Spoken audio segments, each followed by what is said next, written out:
No primeiro dia da semana, Maria Madalena foi ao túmulo de Jesus bem de madrugada, quando ainda estava escuro, e viu que a pedra tinha sido retirada do túmulo.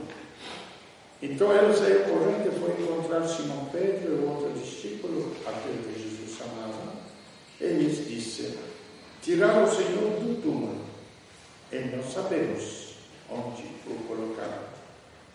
Saíram então Pedro e o outro discípulo e foram ao túmulo.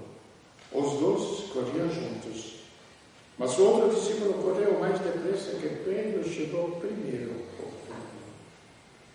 Olhando para dentro, viu as faixas de linho no chão, mas não entrou.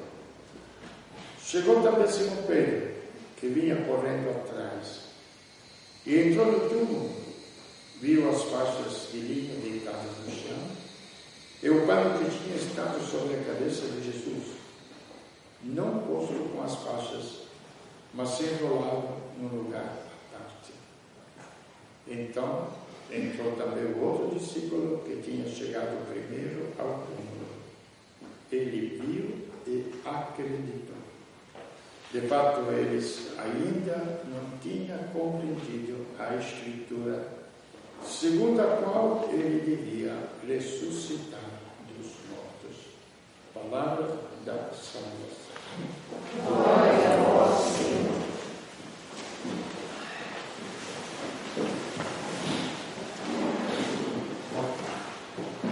Bom, em toda parte, no mundo inteiro, se lembra a Páscoa de Cristo, a ressurreição de Cristo. Primeiro, uma coisa muito banal, se olharmos a ideia que o povo faz da morte e daquilo que existe além da morte. Não digo depois da morte, além da morte. São duas coisas bem diferentes. Que se você planta um trigo, um feijão, o que existe além do feijão, ele brota. Então não é depois, é além da morte. A morte é um acidente de percurso.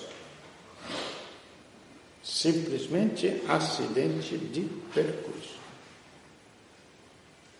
É uma continuação da vida. Então isso,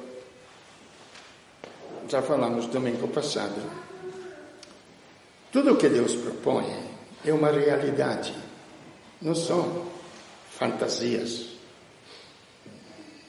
Não são ilações.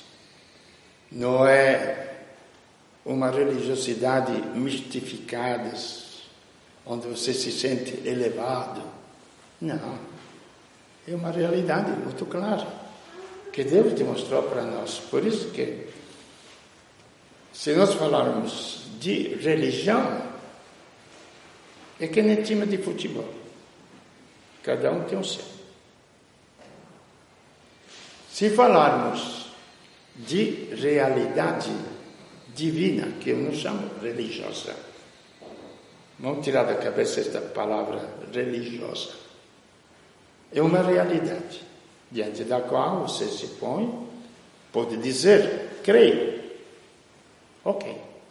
Não creio. Ok. O problema é seu. Só podemos dizer, creio ou não creio. De fato, nós vimos aqui, os discípulos subiram ao túmulo, onde eles foram procurar o quê? Eles tinham convivido com Jesus, um pouco mais do que nós. Tinham visto os milagres, tinham visto a ressurreição de Lázaro, e um monte de coisas. Tinha lido as Escrituras do Antigo Testamento, que anunciava a vinda desse Salvador, mas na realidade prática, eles não tinham entendido. O próprio Jesus já tinha falado várias vezes: o Filho do Homem agora vai a Jerusalém, será esbofeteado, será castigado, será crucificado, mas não se preocupe, porque ao terceiro dia vai ressuscitar. Não entenderam? Bolufa nenhuma. Então somos um pouco desculpados, não é? Na nossa fé, muito fraquinha. Não entenderam absolutamente nada. E não tinha como entender, porque era além da capacidade humana. De fato, quando Jesus, como ser humano, perguntou aos discípulos: quem diz aos homens que eu sou? Bom, alguns dizem que é um profeta, outros que é Elias, outros etc, etc. Mas vocês que estão junto comigo, o que vocês dizem que eu sou? O único que respondeu, Pedro: tu és o Santo de Deus, tu és o próprio Deus, tu és o Filho de Deus. Feliz és tu, Pedro, porque não foi a carne e o sangue, que se não foi a tua inteligência, não foi a tua capacidade. Muitas vezes eu encontro pessoas que falam: mas eu não entendo. Já encontraram pessoas que falam assim? Eu não entendo, eu não compreendo. E não vai compreender mesmo. Não vai compreender mesmo. Você pode crer, mas não entender. E a Pedro, Jesus fala: não foi a tua inteligência que te revelou isto, que eu sou o Santo de Deus, que eu sou Deus, que eu sou Filho de Deus. Mas foi o meu Pai que te revelou isso. Dentro do teu coração. Então eles não entenderam nada. Então depois da morte dele, ficaram junto dele, por quê? Bom, amizade é uma coisa. Tinha vivenciado junto tantas coisas, ficaram junto com ele. O sepultaram, os amigos foram pedir o corpo para não ficar na cruz, sepultaram lá e foram fazer as devoções depois do sepultamento, porque no sábado eles não podiam fazer nada religiosamente, isto sim, religiosamente são as regrinhas nossas religiosas, regrinhas, tão estúpida, tão pequena, que não salvam ninguém. Esperaram de madrugada no dia seguinte. Aí só uma pequena explicação. Você sabe o que chamamos de domingo? Que é segunda-feira, terça-feira, isto era a contagem dos dias. Que ficou só em português, gozado. Segunda, terça, quarta, quinta e sexta-feira, depois no sábado.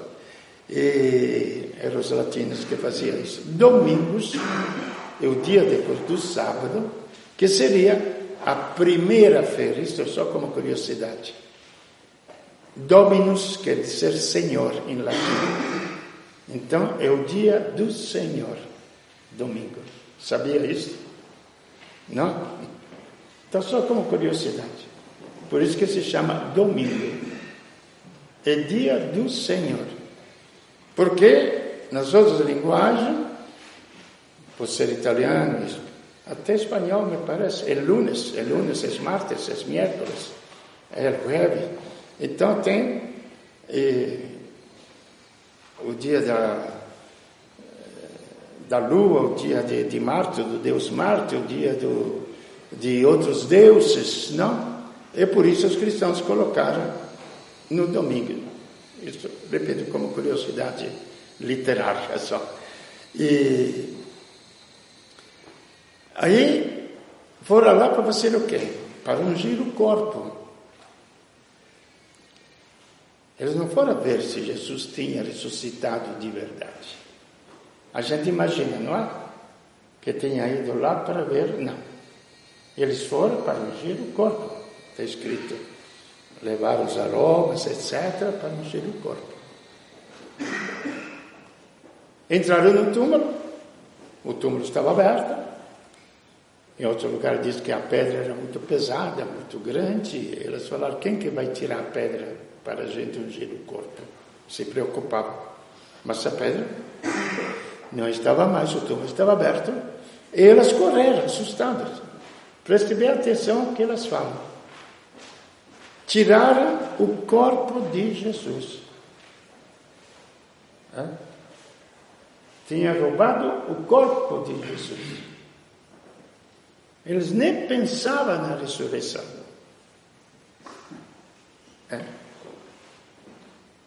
Tanto que correram de volta, chamaram Pedro, João, olha, tiraram o corpo de Jesus. E nós não sabemos onde o colocaram. Já outras vezes falei para vocês, tem um filme muito bonito sobre isso, a ressurreição. No HBO passa, pode procurar, a ressurreição. É interessante esse negócio, sobre a ressurreição de Cristo. Ensina muita coisa. E voltaram, aí viram que o corpo não estava mais, mas os panos que tinham envolvido, o sudário, etc., estavam colocados de lado. Aí se tocaram, porque ele tinha falado, o Filho do Homem vai ser entregue, vai ser crucificado, mas ao terceiro dia ele vai vencer a morte e vai ressuscitar. Aí se tocaram. Depois tentou-se os 40 dias, que Jesus fica junto, como fala São Pedro, nós que comemos e bebemos com ele depois da sua ressurreição. Então ele ficou vivo. Isso é um fato histórico. Como isso nos pertence? É aquilo que eu sempre falo. Então não é uma religiosidade, uma devoção religiosa. É uma fé. De um fato, para vocês compreenderem, nós temos o budismo, tudo bem, um grande respeito, muita gente se alivia com aquilo no mundo. Nós temos o yoga, temos outras fórmulas religiosas. Também na Igreja Católica temos muitas mistificações,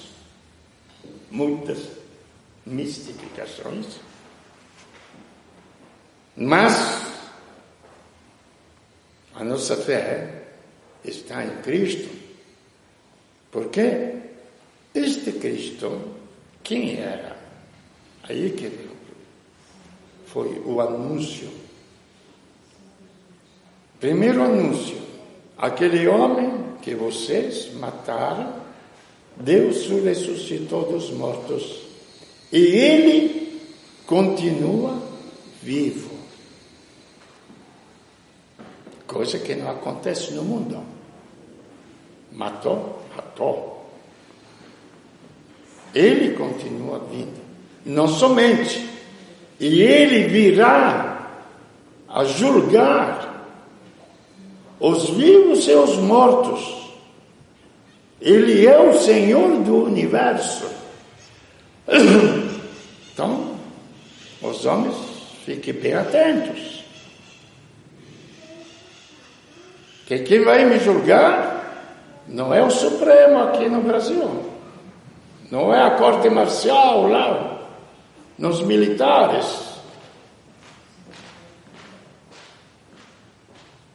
E qual será o julgamento? O julgamento será a vida de um lado, a morte de outro. O que quer dizer isto? A vida de um lado é a morte de outro. Porque nele, aqui que começa a história de Cristo, no qual acreditar ou menos, não somente, e com o qual ter um relacionamento. Repito, isto foi a força que se espalhou. A minha cabeça é muito rápida. Então, quando fico imaginando no tempo, sem estrutura religiosa nenhuma, sem paróquia nenhuma, sem Vaticano nenhum, sem Papa nenhum. Tinha o bispo da comunidade de Roma, mas não o Papa, do jeito que nós entendemos hoje. Sem Banco do Vaticano, e todo mundo grita que o Papa tem que fazer as reformas do Vaticano. Não é o Império. O primeiro Papa era Pedro, ele testemunhou a ressurreição de Cristo. O Papa tem que testemunhar a ressurreição de Cristo diante do mundo. Não tem que fazer reforma nenhuma. Não tem nada a ver com aquilo. Se ele administra lá, tudo bem, que seja um bom administrador. Mas são coisas humanas. A essência da igreja é que chega até hoje, é que a nossa maior riqueza é exatamente isto. Que ela não se apoia na sistemática religiosa, mas se apoia no anúncio da vitória da vida sobre a morte. Então, esta história de Jesus Cristo, repito, diante da qual você e eu podemos nos colocar, que nele, antes da criação do universo, por isso que eu digo, não é uma religiosidade, é uma realidade. Não sei se não consigo explicar esta diferença. Pode ser que, até que na mente de alguém, religiosidade seja, eu vejo muitas vezes assim, desculpe, religiosidade como uma fórmula mental, etc. Ou um sistema de cerimônias que acontece na igreja. Realidade é um fato. E essa realidade é que a vida existia. E que depois nós lemos durante esses dias.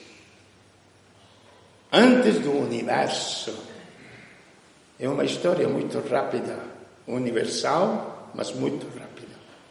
Antes do universo, nele havia a vida. E tudo foi feito por ele e para ele. Então, esta é a história do universo, dentro do qual nós viemos a viver.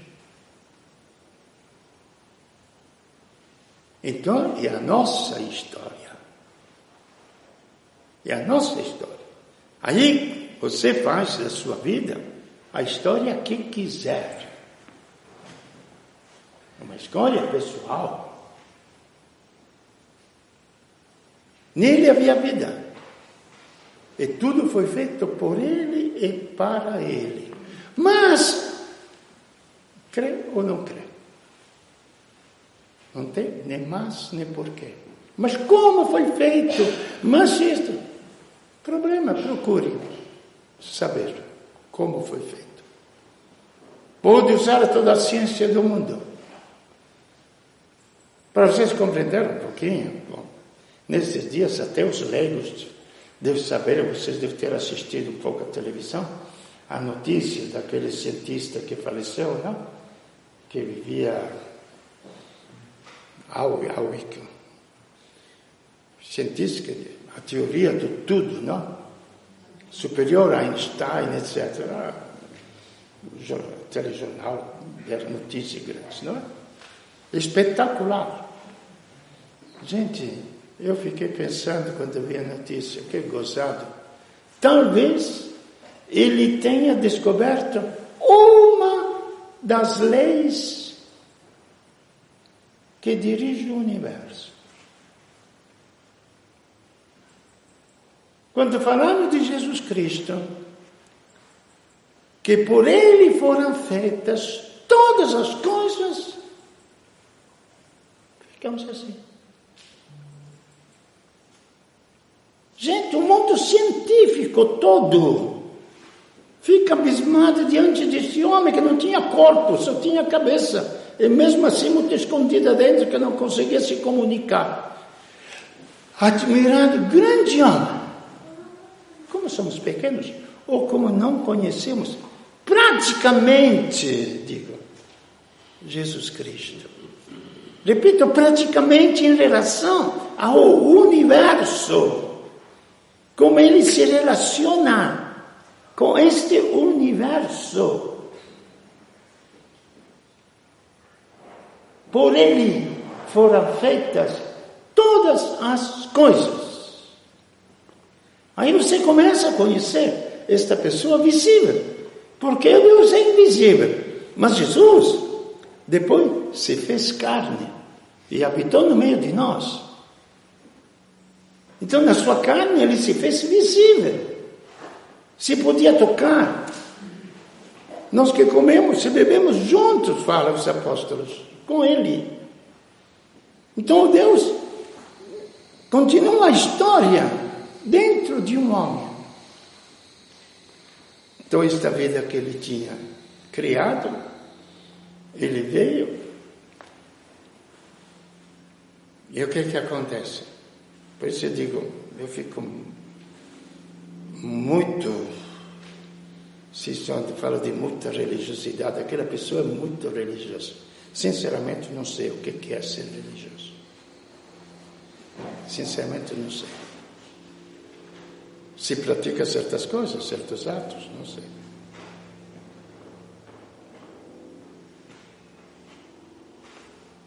Aquela pessoa, poderíamos dizer, é muito divina.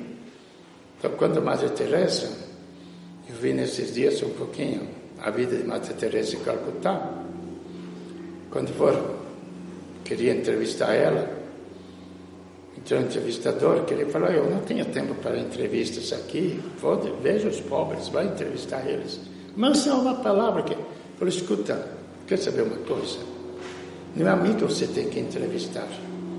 O senhor tem esta caneta? O que é?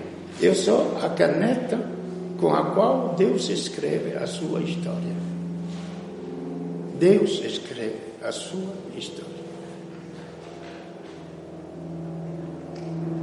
Não é a caneta que escreve sozinha.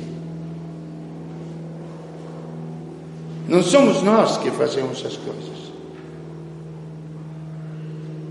É Deus que escreve a sua história. E Deus se comunicou à humanidade, fazendo-se ser humano, sendo como nós, um de nós. É nele que tudo é possível. Ainda existe, como embrião na nossa cabeça, a ideia que precisa ser batizado. Mas nós não entendemos bem o que é ser batizado. Porque bautismo, em grego, quer dizer mergulhado.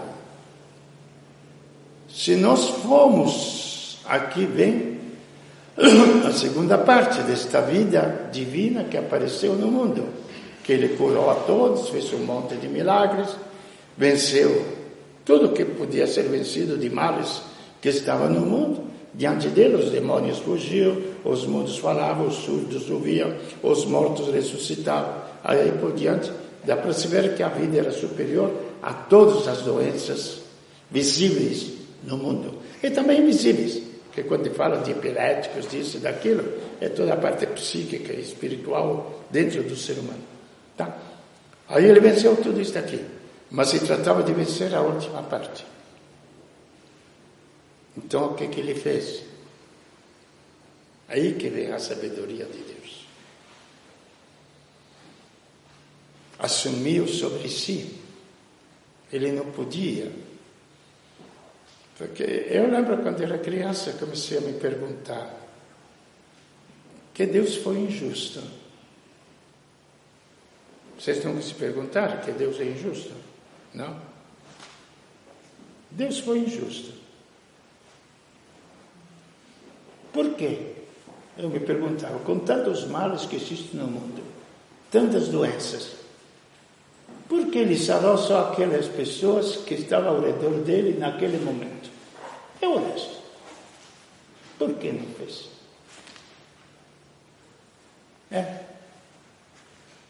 Ele não é universal? Não é para todos os tempos? Por que as doenças continuam?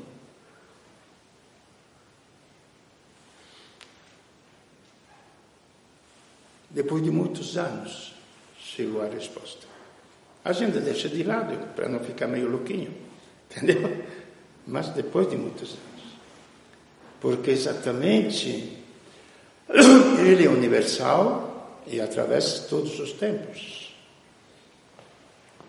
Ele assumiu sobre si, por ser homem, os males da humanidade. Nós nos tornamos o corpo de Cristo.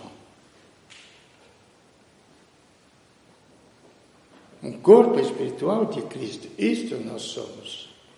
E já outras vezes expliquei o que quer dizer isto, o corpo de Cristo. O que é o corpo em relação ao cérebro?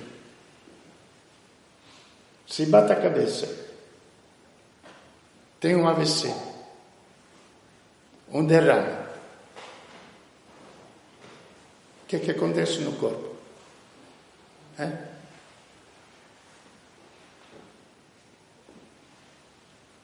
Tem que fazer fisioterapia para ativar de novo a inteligência, não é? E Cristo é a mente do universo. Este é o Cristo universal. É nele que foram criadas todas as coisas, e nós também. Então, se morrermos com ele, aonde que vem a diferença grande do conceito claro da Sexta-feira Santa, que eu chamo de cirurgia de Deus, não choradeira dos homens, que para os homens a Sexta-feira Santa é uma choradeira, é uma compaixão do coitado do Cristo. Mas na linha da vida é uma cirurgia. Por que cirurgia? Porque o médico, quando faz a cirurgia, te abre, faz a ferida, você sofre, mas ele arranca o mal. Então a cruz é o dom mais precioso de Deus para arrancar o mal dentro de nós. Mas tem que ser a cruz de Cristo, não as nossas cruzes. As nossas nos destroem. A cruz de Cristo nos salva. Compreende? Ele nos salva. Porque ele, como cirurgião, sabe onde tem que cortar. Sabe onde está o mal. E ele atinge-la. E com esta cruz, aí ele venceu definitivamente todos os males do mundo. Então o que aconteceu? Que um dia ele ficou famoso, e as pessoas que tinham vindo de fora, no Evangelho chama de gregos. Gregos era tudo que não morava na Judeia. Queria ver Jesus, era um homem famoso. E Jesus falou aos apóstolos, a Filipe, que foi falar com ele, olha, que o pessoal quer te ver. Ele falou, não tem problema. Agora o Filho do Homem será elevado na cruz. Quer dizer, todo o universo vai me ver na cruz e vou atingir todo o universo.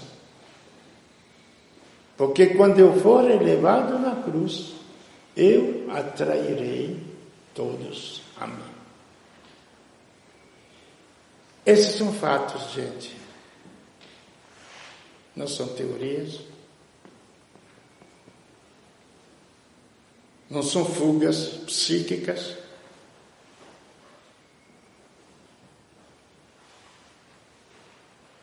Mas são realidades. É uma pessoa que sofre, uma pessoa que morre, uma pessoa que ressuscita. Então, o que é a Páscoa? Existe a Páscoa de Cristo, como fato em si, que todos podemos admirar, todos podemos fazer festa, todos batemos palma. Ontem à noite estava lá no Tesouro, em São José, a igreja cheia. Então, bate palmas, que aparece o Cristo ressuscitado. Falei, gente, nós não viemos aqui para um teatro. para assistir alguém que ressuscitou. Nós viemos aqui para saber se a sorte dele de ter vencido a morte também será a minha sorte. Viemos aqui para participar. É pela fé que nós participamos, porque a Páscoa de Cristo é termina. Pode ser a nossa Páscoa.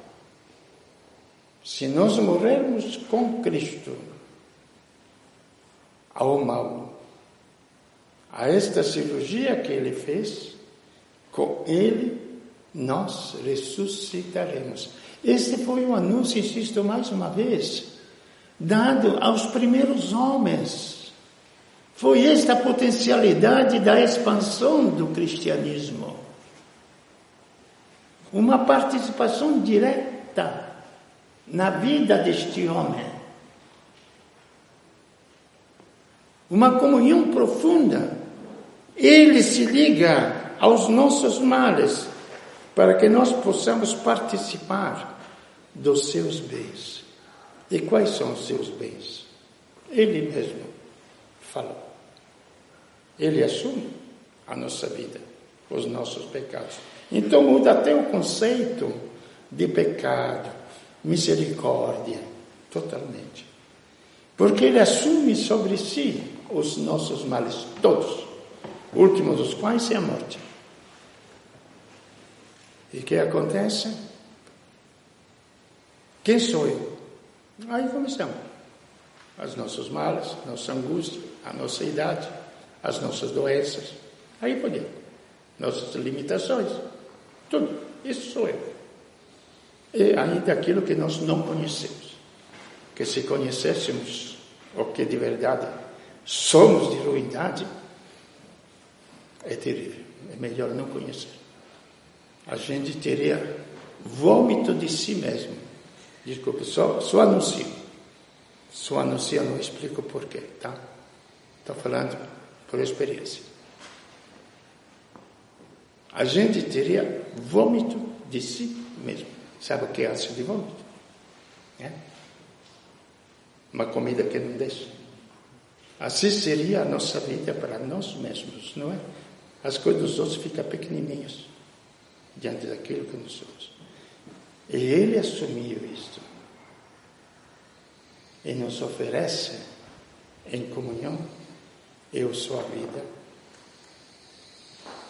Eu sou o caminho. Eu sou a verdade. Eu sou a ressurreição. Eu sou a sabedoria de Deus que criou o universo. Ele nos faz participar da sua sabedoria. Até como inteligência. A nossa inteligência será suma, imensa. Aí sim seremos alguém. Não é porque fiquei rico que sou alguém. Não é porque venci na vida do jeito que o povo pensa que eu sou alguém. Não é porque venci uma medalha de ouro nas Olimpíadas que eu sou alguém. Não é porque venci a Copa do Mundo que eu sou alguém. Em Cristo eu sou alguém, porque eu sou. Prestemos bem atenção a esta palavra. Eu sou. Você é. É isto que ele nos oferece. E a Páscoa dele, repito, é a nossa Páscoa, que se nós temos ânsia de vômito de nós mesmos, nós também, de outro lado, temos a certeza que com a vinda dele, tudo isto vai ser transformado, como ele foi transformado num corpo despedaçado. Para considerar bem a ressurreição de Cristo, nós temos que considerar bem como ele foi destruído. física, moralmente, psiquicamente, tentaram destruir, socialmente, banido da face da terra, afetivamente, todos aqueles que o proclamavam eram os mesmos que depois gritaram com esse rico. Não é que Jerusalém tinha tanta gente, não é? Os mesmos, a não ser um grupinho à parte, que o aclamava, quem queria fazê-lo rei, foram os mesmos que, incitado pelos sumos sacerdotes, gritaram com esse filho. As injustiças do mundo. É ridículo diante de Pilatos. Você não responde? Não sabe que eu posso te condenar? Eu posso te soltar? Eu sou a autoridade. Eu sou o Supremo. É